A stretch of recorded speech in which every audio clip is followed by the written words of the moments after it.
Hungary's Viktor Orbán, widely seen as Trump and Putin's closest ally in Europe. On Thursday, he hosted more than 40 European leaders in Budapest for a summit. Hungary holds the European Union's rotating presidency.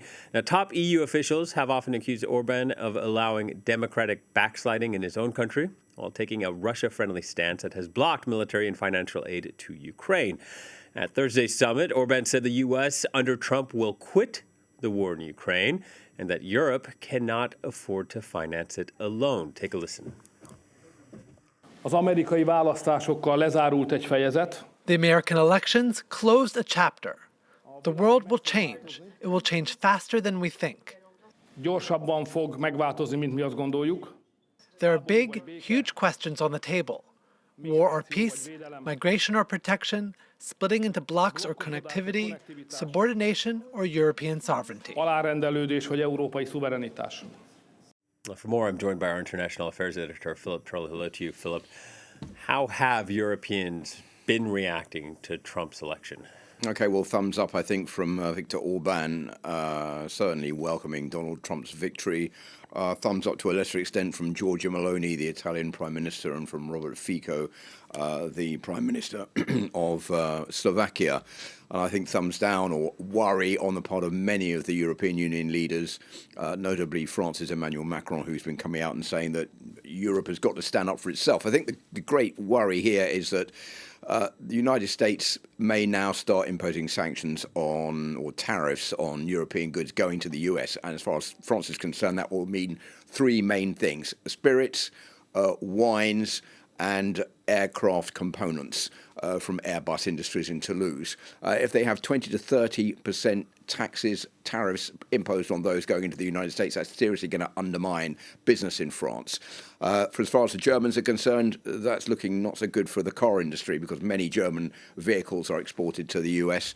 There is a strong chance that they're going to be very stiff taxes on incoming vehicles under the Donald Trump administration. So a lot of concern in Europe about what that could mean, whether that would lead to a trade war with the US, which is in no one's interest. And there are a couple of other points as well, which I think are raising concern. First of all, NATO. What will the US do where NATO is concerned? Remember, there are 32 member states of NATO, including 30 here in Europe.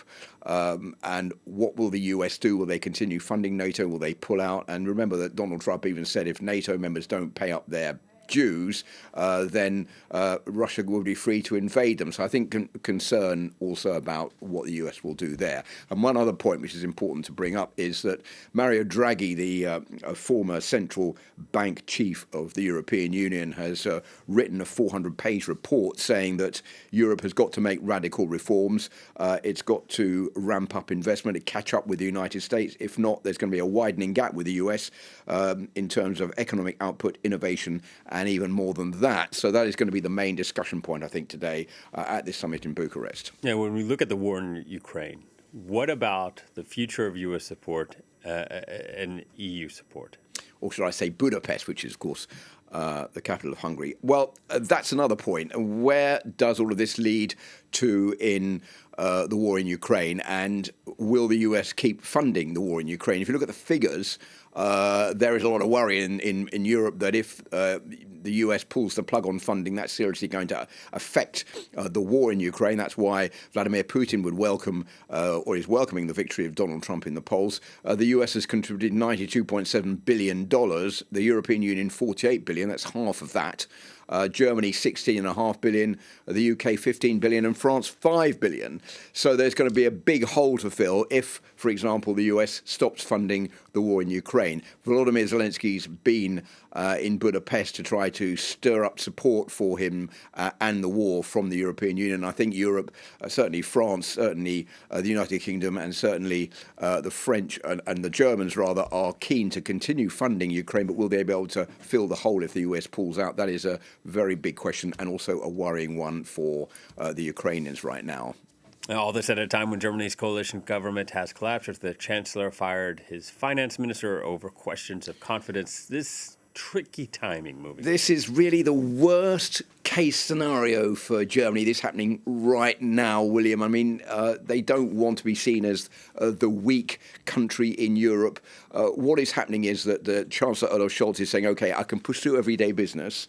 It's going to be hard to push through strategic decisions like to keep funding the war in Ukraine, for example. So he's trying to join forces with the Conservative Party and the leader there, Friedrich Merz, who is more in a cohesive attitude with Olaf Scholz to get things done. But now it's all hinging on what's going to happen in January. Will there be a vote of confidence in the government in Germany? Will there be fresh or snap elections in Germany to sort all this out? And if there are snap elections, what does that mean about the future coalition running the country, and also the position of Olaf Scholz himself?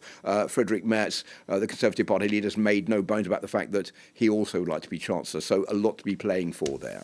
All right, Phil, thank you very much. Philip Turle, our international affairs editor.